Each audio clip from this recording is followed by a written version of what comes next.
Bonjour et bienvenue pour la capsule d'astrologie pour la nouvelle lune du mois de septembre, une nouvelle lune qui sera en balance, septembre 2019 bien sûr. Donc, premièrement, petit récapitulatif sur la pleine lune qu'on vient tout juste de passer. Eh bien, ce fut, en tout cas pour moi personnellement, une pleine lune énorme. On avait parlé de la présence de Mars qui s'ajoutait en fait à cette pleine lune et qui s'ajoutait au carré Jupiter-Neptune. On se rappelle de ce fameux carré Jupiter-Neptune. Et là, la présence de Mars qui était très importante, qui amenait beaucoup d'actions, de mouvements, comme c'était en carré, en fait, comme Jupiter faisait carré à la pleine lune, au Soleil et à la Lune, qui se calait en fait, la Lune qui, elle, était sur le fameux Neptune en Poisson, Jupiter étant en Sagittaire, eh bien, on se rappelle que ce carré-là, cet ensemble de carrés, en fait, c'était deux carrés qui partaient de Jupiter, en fait, sur la pleine Lune, et donc Mars qui s'ajoutait au Soleil, d'un côté en Vierge, et dans le Poisson, c'était Lune-Neptune. Donc ce carré-là, qui était double, était très très puissant, ça ajoutait un dynamisme incroyable. On avait parlé que c'était le dernier aspect puissant du carré Jupiter-Neptune qui dure depuis 9 mois maintenant. Donc, c'était un moment très important pour moi, beaucoup de changements, des moments extrêmement intenses. J'avais un événement mondial, l'Happy Mondial, qui était à Montréal, Happy Mondial 2019, un événement exceptionnel pour moi qui est très impliqué dans le monde de l'apithérapie, du travail avec les abeilles, de l'apiculture. Eh bien, ce fut très gros, très demandant, beaucoup de changements, des rencontres bouleversantes, bousculantes, qui transforment un petit peu ma vie, entre autres, dans une partie de mon travail. Donc ça, c'était vraiment fabuleux, magique, énorme, transformateur. Et c'était, voilà, le dernier gros coup là, de ce fameux carré Jupiter-Neptune. Et pour moi, Mars, effectivement, pas de surprise, est entré là-dedans et a vraiment apporté tout un mouvement. C'était la dernière chance un peu d'ancrer tout ce qu'on avait trouvé dans ce Jupiter-Neptune. Bon, alors ce fut avec grande intensité que je l'ai vécu, magnifique. Maintenant, passons tout de suite, sans trop tarder, à la nouvelle lune, parce que c'est une nouvelle lune très spéciale, celle du mois de septembre, qui se fera en fait le 28 septembre 2019. Donc, pourquoi est-elle si spéciale, cette nouvelle lune? Bon, premièrement, par rapport à ce qu'on vient tout juste de parler, le fameux carré Jupiter-Neptune, ben là, ça y est, donc, au cours de la pleine lune, c'était le dernier grand aspect, grand moment de ce carré-là. Maintenant, au moment de cette pleine lune, c'est le dernier moment de ce carré. Alors, il se termine quelques jours après cette nouvelle lune. Là, Jupiter, lui, part de l'avant et Neptune, lui, est rétrograde doucement. Donc, voilà, ils vont se croiser. Ben, ils vont pas se croiser, mais je veux dire, le carré, lui, se termine. Ça y est, c'est vraiment la fin. Il ne reviendra plus. Donc, c'est le dernier moment. S'il y a des conclusions à tirer de tout ça, ce n'est plus le moment là, de le mettre en action et de pousser avec ce fameux carré dont on a parlé beaucoup dans les dernières capsules. Hein. Je vous encourage de réviser les capsules précédentes si jamais vous avez raté ces moments-là, qui sont très importants pour l'année, hein, pour l'année 2019. Donc, c'est plus le moment là d'aller de l'avant avec ce carré-là. Cependant, ça peut être le moment de tirer les conclusions finales par rapport à cette grande partie qui était les 9 premiers mois de cette année 2019, donc la plus grande partie de l'année. Tirer des conclusions sur ça. Le carré, au moment de la nouvelle lune, est toujours là. On va tirer les conclusions, on va l'amener dans un autre domaine. C'est comme si toute la force qu'on a traversée, qu'on a vécue, qu'on a poussée dans ces 9 mois-là, on va l'amener dans un autre domaine. Ça va se transformer. On l'amène évidemment là dans les aspects qu'il va y avoir en Capricorne, dont on va parler dans quelques instants. Donc ça, c'est quand même une grande page qui se tourne. Dernier moment pour les conclusions sur cet aspect, sur tout ce vécu. Pour ceux qui l'ont travaillé vraiment au corps, ce fameux carré Jupiter-Neptune, qui est, je pense, hein, franchement, pour l'année 2019, plutôt l'aspect majeur. Hein. Donc, ça y est, il se termine. Donc, c'est un grand moment. Et là, dans la page qui se tourne, on voit qu'on se tourne déjà vers l'année 2020. Parce que les aspects qui s'en viennent en Capricorne, eux, vont continuer en 2020. Et c'est le sujet, le signe du Capricorne, pour l'année 2020, beaucoup. Donc voilà, l'année 2019 nous donne déjà ses premiers fruits, alors qu'elle n'est pas terminée. Hein. Il reste encore toute une saison, je dirais, puisque l'automne vient tout juste de commencer.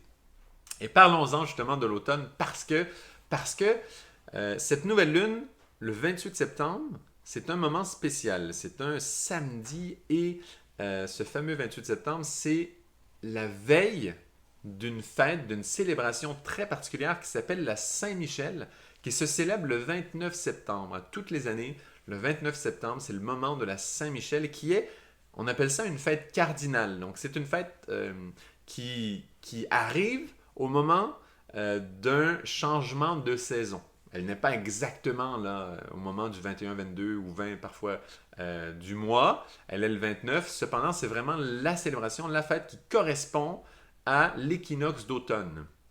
Et il y en a 4 des comme ça. En fait, à chaque signe cardinal, il y a une fête qui correspond. Et on sait que les signes cardinaux ouvrent les saisons, en fait. C'est eux qui vont ouvrir les saisons. Et il y a une fête très importante, très clé, qui se trouve pour chacun. Hein. Donc, pour l'équinoxe de printemps, c'est bien sûr la fête de Pâques. Pour le solstice d'hiver, bien, c'est évident, c'est Noël. Et pour le solstice d'été, c'est la Saint-Jean. Donc voilà, on a les 4 fêtes cardinales comme ça. Et cette fois-ci, la nouvelle lune se passe à la veille de cette fameuse Saint-Michel. Et comme par hasard, très souvent, la tradition dit qu'on fait un grand feu pour la Saint-Michel le soir. Là, en fait, c'est très souvent, c'est le samedi soir qui est collé justement à la Saint-Michel. Donc, c'est justement ce 28 septembre. Donc, un moment unique, très spécial d'avoir la nouvelle lune juste à ce moment-là, au moment où c'est vraiment la grande célébration qui se fait finalement, en tout cas cette année, le soir du 28 septembre. Donc, ce n'est pas du tout un moment anodin, c'est une nouvelle lune tout à fait unique et spéciale parce qu'on va célébrer cette fameuse Saint-Michel. Maintenant, qu'est-ce qu'il y a derrière cette célébration de cette fête que plusieurs personnes ne connaissent pas en fait? C'est une fête un peu moins connue en tout cas que Pâques, c'est évident, que Noël aussi. La Saint-Jean, bon, c'est relatif, mais la Saint-Michel, parfois, va être un peu moins connue, cette célébration de ce signe cardinal qui est le signe de la balance. Donc, qu'est-ce qu'il y a derrière ça? Bien sûr, pourquoi la Saint-Michel? Parce que chaque saison va être guidée sous un archange, on va dire. Bon, ça, c'est une notion, bien sûr, les archanges. Hein. Je sais que ce n'est pas tout le monde qui croit à ça. De toute façon, si vous ne croyez pas aux archanges, ce n'est pas grave. C'est la même chose si vous êtes capable de concevoir que c'est déjà une énergie, que c'est déjà une certaine présence, une certaine force qui est là. Après qu'on appelle ça archange ou autre, c'est chacun son jargon, chacun ses façons de parler. Mais là, ce qui est certain, c'est que c'est une présence qui est reliée à l'élément du feu. Très particulier parce que la balance est un signe d'air. Donc on voit que cet élément relié à cette énergie, cet archange, on va dire, n'est pas relié à l'élément du signe qui est en ce moment la balance, là, qu'on célèbre. Donc ça, c'est important déjà à voir, à discerner. Donc, qu'est-ce qu'il y a derrière cet archange Michael, hein, souvent qu'on va appeler, mais cette fête de la Saint-Michel? Il s'agit du fameux tri de l'automne, donc qui va trier, qui va peser. On sait que l'archange Michael, souvent, est représenté avec une épée et une balance. C'est lui qui va lier le dragon. Bon, si vous connaissez un petit peu tout ça, ça vous donne plein d'idées. Vous savez un petit peu le thème. Si vous ne connaissez pas, déjà, très important de savoir que c'est là qu'on va peser. On va peser l'ivraie et le froment, si on veut. Hein? On va peser les bonnes choses des moins bonnes choses. Et l'épée est là pour justement pouvoir couper, envoyer au feu, faire flamber les branches mortes, faire flamber les choses que l'on ne veut pas garder. Donc c'est vraiment un grand moment de tri, cette fameuse fête de la Saint-Michel. C'est une façon de célébrer que même les choses qui ne sont pas dans la lumière, qui ne sont pas bonnes à garder, qu'on ne va pas garder pour l'automne, pour l'hiver, pour la suite, pour les semences, pour replanter, c'est un moment où on choisit de même ces choses-là, allez, on les met au feu, et ils vont en sortir de la lumière, on les recycle. C'est aussi c'est un grand moment pour le recyclage.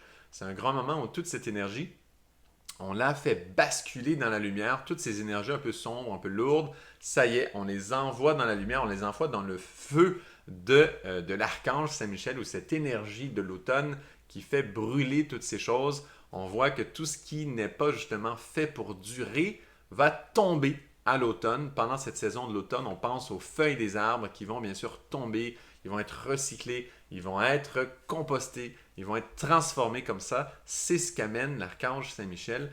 Donc, Cette nouvelle lune qui est collée sur cette énergie de ce feu de lumière, où on se lie à cette lumière et on garde le bien quelque part, et tout ce qui est superflu, tout ce qui n'est pas justement éternel, n'est pas dans cette lumière forte, cette lumière divine, toute cette force, eh bien, allez au feu, on recycle, on change, toutes ces choses-là vont mourir, vont cesser de recevoir la pleine énergie de l'été. On se rappelle, hein, surtout cet été, c'était spécial avec Vénus qui a valsé avec le Soleil longtemps, quand le Soleil traversait le signe du Lion.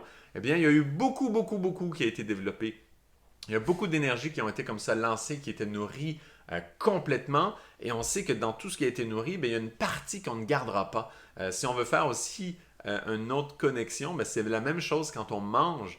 On mange toutes sortes, on mange plein de nourriture, la meilleure possible évidemment, mais il y a une partie de cette nourriture qu'on ne va pas absorber, qu'on va rejeter. C'est la même chose. Cette énergie qui est rejetée va être compostée, va être transformée, va être, voilà, on la met dans le feu du compost, on la met dans le feu de l'archange Saint-Michel, en fait, qui transforme toutes ces charges, c'est ça, ces énergies qu'on n'a pas pu assimiler dans la lumière, dans la vie, dans le bien, dans le côté resplendissant, tout ce superflu. Voilà, on le transforme et il aura une nouvelle chance de revenir transformé, plein de lumière, encore une fois. Voilà, on met ça dans la lumière.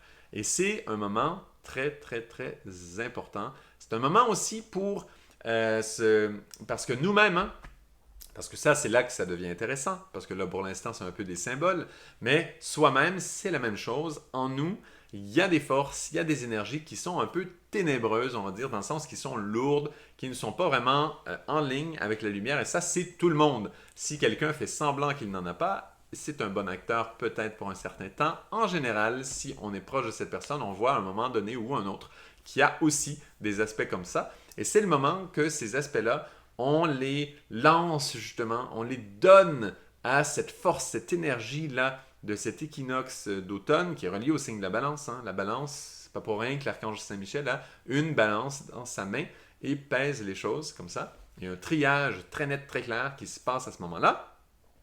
Et donc, c'est le moment où ces tendances en nous, justement, on les pèse. Tout ce qui n'est pas vraiment bon, tout ce qui n'est pas à garder, tout ce qu'on sent qui n'est pas vrai, qui est le faux grain, qui est l'ivraie.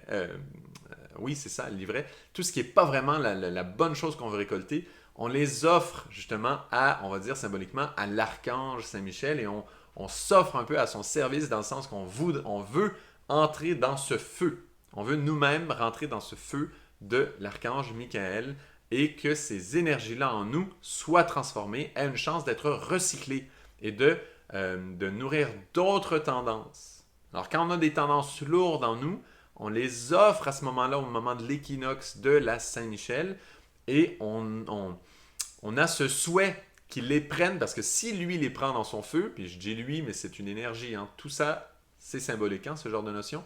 Donc, on les offre à cette force, puissance de l'automne, de ce moment où la lumière change, tout est un peu plus clair. En même temps, il y a l'automne qui diminue toutes les poussées d'énergie personnelle qui vont sortir. Donc, il y a cette lumière qui vient consacrer voilà, tout ça. Et on espère que nos propres tendances soient envoyées dans cette lumière pour être recyclées dans un nouveau cycle qui va nous permettre que ces tendances qu'on a qui sont un peu lourdes se transforment en quelque chose de générateur, de plus vivant, de plus intéressant. Et on sait que ça va sortir à plein plutôt au printemps, hein, l'équinoxe qui va suivre au moment de Pâques, cette résurrection de Pâques. Donc c'est un grand cycle, hein? C'est un cycle qui se fait à l'année. Cette fois-ci, j'en parle spécialement hein, de cette célébration. Parfois, je le fais rapidement, mais là, j'en parle plus parce que la nouvelle lune est déçue. C'est en plein sur le moment. Donc, c'est le moment de consacrer toutes ces forces, ces tendances voilà, à ce feu qui vient, qui est présent, qui consume toutes les choses de la personnalité, toutes les choses vraiment personnelles à nous, qui sont consumées, vont mourir, vont s'éteindre, vont se transformer. Au Québec, ici, c'est le moment aussi à l'automne où on va voir toutes les feuilles des érables, mais aussi de d'autres arbres qui vont vraiment tourner au rouge, tourner au jaune, tourner à l'orange, à toutes ces couleurs vives. C'est comme s'ils prennent en feu symboliquement et en même temps, elles meurent. Le côté personnel de l'arbre, sa vanité quelque part, son feuillage, son panache va comme ça voilà, s'effriter doucement tout en tombant dans ce feu majestueux, va ensuite s'effriter Et on sait que toute cette énergie personnelle de l'arbre, c'est symbolique, hein, donc c'est vraiment son énergie personnelle, va tomber au sol, va être recyclée. Et on sait très bien qu'au printemps, à Pâques, à la résurrection qui s'en vient dans le prochain équinoxe, après l'hiver évidemment, on sait que tout ça va rejaillir avec des nouvelles forces de vie. Vous voyez le cycle? Donc c'est ça en fait, la Saint-Michel, c'est vraiment cette énergie de consécration de nos énergies personnelles. On les offre à 100%, elles vont être brûlées, c'est correct, c'est pas grave, de toute façon l'été est fini.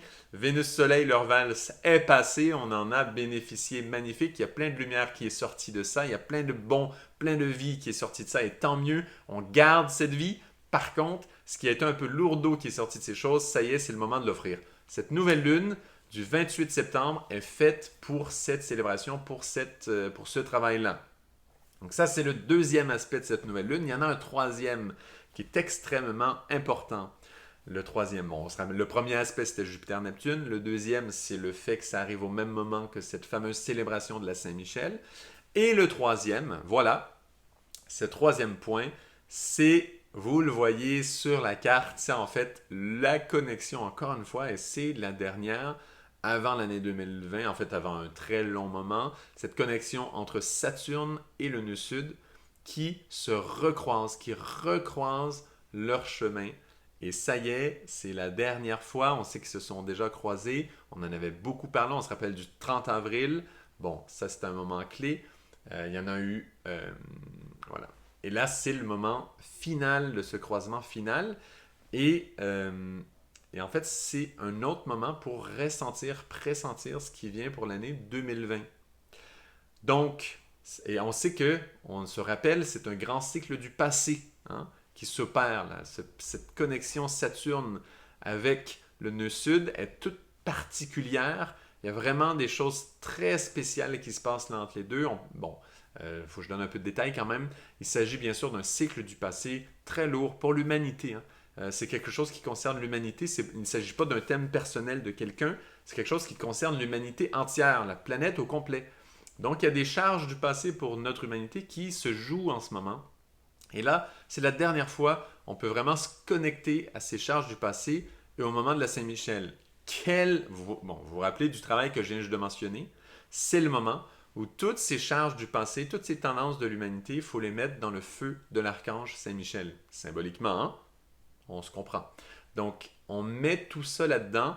Il y a cette conjonction Saturne-Sud qui est la dernière de leur connexion ensemble, avant tout le travail qu'il va y avoir justement en Capricorne, qui commence maintenant, en fait, très bientôt. Il va simplement augmenter sans arrêt, même pendant l'année 2020. Ça va être quelque chose de très gros, ce qui s'en vient en Capricorne, des grands changements. Puis on sait que le Capricorne touche le côté gouvernement, touche le côté la gouvernance, comment on voit, on structure notre monde, notre vision, la politique, toutes ces choses-là. Donc c'est énorme ce qui s'en vient. Et à ce moment-là de la nouvelle lune du 28 septembre, on peut aller toucher justement, il y a ce lien entre Saturne et le nœud sud, le dernier, c'est comme si on nous donne une chance d'aller voir ces tendances lourdes de l'humanité et les mettre dans ce feu de l'équinoxe d'automne. On les met dedans, on recycle ces choses. Donc tout ce qui ne fonctionne pas au niveau de la société, on les offre à ce feu-là. On les offre et on leur dit, ok, c'est correct, j'accepte que cette personnalité, cette énergie, mais intéressée, personnelle, vraiment à soi, quelque part, un peu un genre de confort ou certaines tendances, on les offre à cette énergie de l'équinoxe d'automne. C'est bon de le faire soi-même parce que déjà le ciel, lui, à cause des aspects, hein, lui le fait. Donc il faut entrer dans ce travail que le ciel nous propose. Quand je dis le ciel, hein, c'est bien sûr les étoiles et toute l'intelligence subtile qu'il y a derrière. Donc ce travail-là s'opère, hein, faut le savoir, il se fait. Ce travail d'offrir ces tendances lourdes de l'humanité dans ce feu de l'équinoxe d'automne. Donc tout ça se fait. Maintenant, quand est-ce que ça va s'exprimer? Là, par rapport à la matérialisation concrète, il y a un temps. Il y a un temps de jeu que le ciel se garde toujours, éternellement. Donc ça ne va pas nécessairement arriver tout de suite. C'est possible que ça arrive à ce moment-là, mais il faut garder une porte ouverte. Ça va se présenter dans un certain temps. qui est très, très, très difficile à définir. Hein. Ça, on ne peut pas trop dire. Hein. C'est quel aspect va faire que vraiment ça va se matérialiser. Ça prend là des connaissances extrêmement poussées hein, pour arriver à trouver ça. Qui, moi, pour l'instant, en tout cas, ce niveau-là m'échappe. Je travaille dessus, mais ça va me prendre un bout de temps. Donc, voilà. Donc, pour dire que ce travail se fait d'offrir ces tendances lourdes de l'humanité. On sait qu'il y en a beaucoup, je pourrais les nommer, hein, mais tout ce qui est bien sûr de la pollution, tout ce qui est de l'exploitation, tout ce qui est de détruire l'environnement, toutes ces choses-là, c'est évident, mais il y en a beaucoup d'autres. Toute notre gestion par rapport au pouvoir, hein, qui est bien sûr pas très bonne. Il y en a plein. Hein. Des tendances nocives, là, je ne vais pas commencer à toutes les nommer parce que c'est un peu innombrable, mais on sait qu'il y en a beaucoup. Ceux qui nous touchent le plus personnellement, c'est très bon, très positif d'entrer dans ce travail qui nous est offert. Là, dans le thème, c'est une évidence, si vous le voyez, c'est très très clair. Donc, d'offrir toutes ces tendances au feu de cet équinoxe d'automne. Donc, c'est très fort comme travail. Moi, je vous souhaite de le faire au mieux. Je vous souhaite de vous concentrer. Vous pouvez, les choses qui vous touchent, qui vous tracassent le plus par rapport à l'humanité aujourd'hui, où on en est, qu'est-ce qui se passe, mais c'est le moment de penser à ça et de l'offrir dans cette grande force de l'archange Saint-Michel, du feu de l'équinoxe d'automne, d'offrir ça à cette force-là qui est présente, et peut-être vous allez la sentir plus que d'habitude, parce qu'elle est présente et elle est en train de prendre tout ça. Symboliquement, hein, si on pousse un peu le côté de l'archange Michael symboliquement plus loin, c'est un peu un moment où justement il prend ce fameux dragon, symbolique, le dragon aussi est un symbole, donc ce poids en fait qui pèse sur l'humanité, qui lui fait faire toutes sortes de folies. Donc il prend ce dragon, il le lie plus que d'habitude à un moment d'équinoxe d'automne. C'est un moment où vraiment on va sentir ça. Ce qu'il faut savoir, c'est que comme tout ça va être recyclé, il y a une partie de notre confort, de nos habitudes. En plus, on sait qu'Uranus est en taureau et il change les habitudes de l'humanité doucement.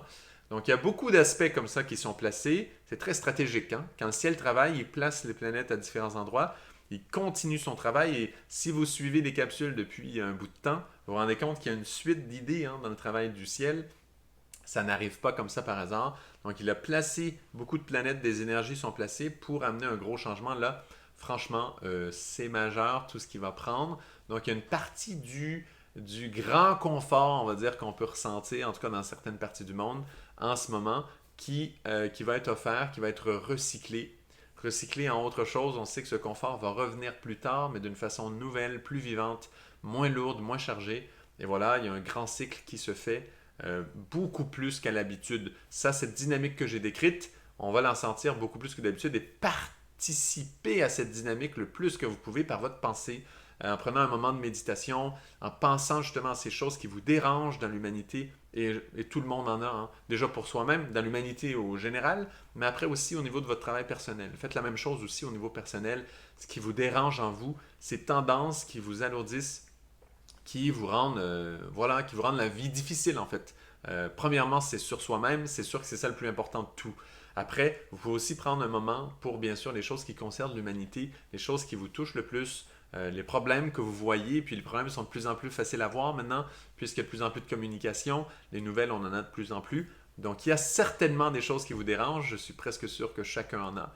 Donc, offrez-les dans ce feu, dans cette, on dit symboliquement, l'armée de l'archange Saint-Michel, ça veut dire on offre toutes ces choses pour qu'elles soient, voilà, pour qu'elles soient vivifiées, recyclées, qu'elles entrent dans cette force d'action, de lancer toutes nos énergies dans la lumière, vraiment d'un niveau plus élevé, plus grand. Donc voilà.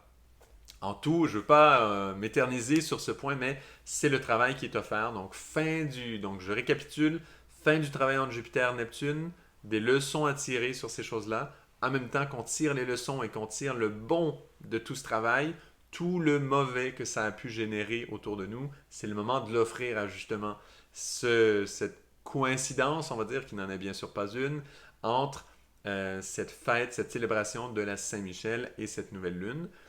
Et donc ça, c'est une chose. Et de l'autre côté, bien sûr, il y a l'autre aspect qui est cette conjonction Saturne-Nœud Sud. Donc ce lien entre tout ce passé, tout ce karma, on va dire, toutes ces forces, ces charges qu'on pèse sur l'humanité, de l'offrir aussi à cette force du feu de l'équinoxe d'automne qui vient de cet archange Saint-Michel, ce feu puissant, cette célébration. Il y a un grand, grand, grand feu et on a accès à une lumière très rare qu'on a généralement justement pas accès en fait parce que tout le poids est brûlé. Tout le poids, les charges de l'humanité même se transforment en lumière parce qu'on les brûle, donc ça fait, le feu on sait ça fait de la lumière. Donc tout ça donne une lumière alors que d'habitude ça va tamiser, ça va assombrir. C'est comme une très très belle couleur, on y met du noir, et bien ça va assombrir, ça va tamiser la beauté d'une couleur claire, vive, puissante. Ça va lui donner une certaine nuance. Cependant, la lumière qui va en sortir va être moindre. Et au Québec, c'est magnifique parce qu'on peut le voir dans les feuilles des arbres. Et c'est justement un des symboles très très beaux de la région ici en tout cas. Donc ça, c'est ça un peu le travail de cette nouvelle lune. Il est très très très important et je le souligne 300 fois parce que on va l'oublier, hein, cette nouvelle lune-là, dans les mois qui viennent parce qu'il va y avoir d'autres choses importantes. Mais elle est clé, c'est vraiment une base de préparation pour toute l'année 2020 qui vient, tous ces aspects en Capricorne, parce que Saturne et le nœud sud sont en Capricorne, le passé qui se transforme vient du signe du Capricorne. J'espère avoir donné assez de détails, on pourra en parler longuement, mais voilà, ça vous donne déjà une bonne idée. Donc voilà, c'est un moment de préparation très important, qu'on va certes oublier, hein, mais vivez-le de la façon la plus intense. Vous pourrez vous appuyer sur ce travail pendant toute l'année 2020, ne l'oubliez pas, vraiment important. Donc voilà, je termine sur ça. Je sens simplement, bien sûr, vous rappeler les ateliers qui s'en viennent parce que très très rare maintenant que je vais donner des cours en astrologie. J'en faisais avant, j'ai beaucoup diminué parce que je veux rendre les choses de plus en plus vivantes parce que c'est la vie qui nous enseigne le plus et qui fait qu'on retient les choses. Donc pour apprendre l'astrologie, moi maintenant, ce que je propose le plus, ce sont ces ateliers où on fait astrologie et art. Les arts, qu'est-ce qu'on tient là-dedans? Bien sûr, le chant. Le chant qui est très très beau, qui nous connecte à toute une beauté. Si ça vous fait peur, le chant, ne vous en faites pas. Il n'y a rien d'épeurant là-dedans. On ne va pas faire des chants qui vont nous demander trop, qui vont nous exposer trop. C'est simplement juste pour nous connecter à cette énergie. C'est très beau, très bien amené par une amie à moi de très longue date qui est Sophia Hoffman, qui est magnifique. C'est vraiment une professeure de chant hors pair. Donc, c'est vraiment dans une belle énergie. Vous allez adorer ça, c'est certain. Ensuite, il y a aussi le théâtre. Et quand on dit théâtre, on ne fera pas une pièce de théâtre, on ne fera pas vraiment de présentation comme telle, évidemment. C'est plutôt des exercices basés sur pour moi, cet art du théâtre que j'adore, qui met vraiment en relief, qui expose un peu là où on est rendu. Et c'est très intéressant de coller ça à l'astrologie parce qu'en astrologie, on montre des choses, des énergies, on voit un peu où on en est. Cependant, en théâtre, on le voit extériorisé. Les autres sont là. Il y a toujours une énergie de bienveillance très très forte dans ces moments-là. Donc, c'est un moment pour se découvrir, le voir. En général, les exercices de théâtre nous aident énormément à faire ce pas, à aller de l'avant et le voir. Et ça ancre les choses et c'est assez puissant pour commencer à faire changer des tendances en nous qui sont pourtant bien ancrées, très fortes, difficiles à bouger. C'est vraiment un moment d'ancrage pour amener le changement qu'on désire. Souvent en astrologie, on va voir le changement, on va en parler, on va être touché, parfois même on va pleurer des changements, on va les voir, ça nous touche beaucoup. Cependant, le théâtre est là pour faire très concrètement un pas de l'avant, en tout cas. Il y a d'autres raisons aussi, hein, je pourrais en parler encore une fois longtemps, je ne vais pas m'allonger trop, mais voilà, il y a aussi théâtre, il y a aussi journal créatif. Ça, ce sont des moments dans cet atelier qui nous permettent de se détendre un tout petit peu, de placer toutes ces images, toutes ces énergies qu'on a travaillées, de les mettre sur papier. Ça nous donne un tout petit peu de recul et ça nous permet de reprendre la prochaine vague d'énergie, de travail, de recherche, même au sein même de cet atelier. Hein. C'est comme une petite pause qui nous permet d'être prêt pour la prochaine vague parce que c'est très intense. Je vous dis tout de suite, ce sont des moments pour moi d'apprentissage extraordinaires, même pour moi-même. Hein. Et sachez que vous soyez astrologue de très longue date ou nouvellement ou c'est juste un intérêt, c'est bon pour tous, c'est réellement accessible pour tous et il y a toujours de nouvelles notions, même pour des astrologues chevronnés, très avancés. N'en doutez pas, moi-même j'apprends en astrologie à chacune de ces ateliers-là. Donc voilà, n'en doutez pas, c'est vraiment au niveau de l'astrologie, là, il y a des notions super intéressantes. Cette combinaison de tout cela est extrêmement bonne très positive. C'est vraiment, moi, c'est le travail que je préfère. C'est pour ça que je diminue beaucoup mes cours d'astrologie et j'essaie d'offrir ça davantage, ces ateliers. Donc, ça se donne sur 2 jours. Il y a 2 ateliers qui s'en viennent. Je vous donne les dates et les lieux. Donc, le 5 et 6 octobre, à la Fabrique des Petits Bonheurs à Sainte-Anne-des-Lacs. C'est dans les Laurentides, à 45 minutes de Montréal. Donc voilà, ça c'est une première présentation. Il y en a une deuxième qui est le 12 et 13 octobre à Sainte-Marie-de-Beauce. Ça, c'est à 30 minutes au sud de Québec, de la ville de Québec. Donc ça, c'en est une deuxième. Et toujours la même équipe, hein? On est toute une équipe, on est 6 pour vous entourer, pour vous encadrer, pour vous donner les notions. Et bien sûr, nous, on travaille ensemble depuis très longtemps. Moi, personnellement, avec Gabriel et Sophia, donc Gabriel qui est le directeur de théâtre, Sophia qui est la professeure de chant, moi qui représente plus l'astrologie dans cette dynamique-là, nous 3, on travaille ensemble depuis plus de 17 ans, je crois même 18 maintenant. Donc vraiment, on a toute une expérience ensemble d'amener cette approche. Donc il y a une complicité très forte qui est très bénéfique pour nous amener à faire les pas, aller de l'avant. Il y a une entente qui est très belle là-dedans et vous allez voir, voilà, ça vaut vraiment la peine. Moi, c'est ce que je préfère offrir hein, en tant qu'atelier, vraiment, c'est très beau. Donc, je ne veux pas m'étendre trop, mais voilà, si vous voulez vous inscrire à ces ateliers ou simplement avoir plus d'informations, contactez Isabelle Rabat, qui est ma compagne, qui, elle, s'occupe de toute l'organisation de ça. Donc, elle, voilà, son numéro de téléphone, 514-915-2890. Son adresse courriel, Isabelle Rabat. Donc, Isabelle Rabat, c'est R-A-B-B-A-T, à commercial, gmail.com.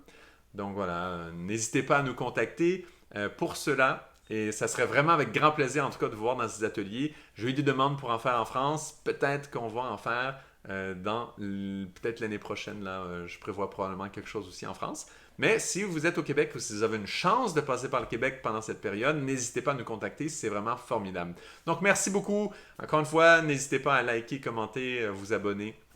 Ça fait toujours plaisir. Et à très bientôt pour une prochaine capsule d'astrologie.